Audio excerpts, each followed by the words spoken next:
Everyone talking about A City on Fire by imaginary authors. The notes in this are Cade oil, spikenard, cardamom, clearwood, dark berries, labdanum, and burnt match.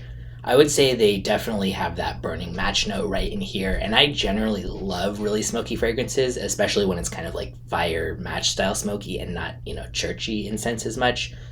But to me, this smells more like liquid smoke than an actual fire, which may sound weird because I said, oh, they got the burnt match note, right? But it doesn't feel like a match actively burning. It's like a match that was burnt and kind of then tossed away, and just, yeah, it doesn't smell that actively fiery to me.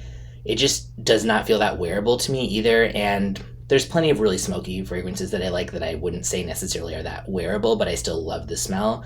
But to me, this is way too harsh and almost like earthy-ish way, which doesn't make a lot of sense necessarily because there's not a ton of earthy notes in here, but that's sort of just, it does not smell like realistic active fire to me.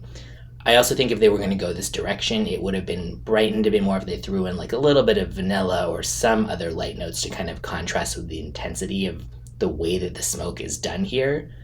But yeah, overall, I was very disappointed by this because I was really looking forward to it, since it's a smoky scent, sounded good. Overall, it's not that I think it's bad quality or even that it's like outright terrible or something like that, but it just didn't live up to what I like personally out of a smoky sense.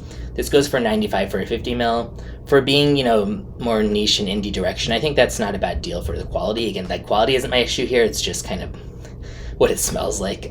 This has good longevity and moderate projection and is unisex leaning masculine. I'll link in the description where you can get a bottle or a sample if you want to check it out. I'll also link in the description to a video that I did of like top 10 or 20 most, smoky, apocalyptic, fiery fragrances, and I definitely prefer all of the ones on that list to this one.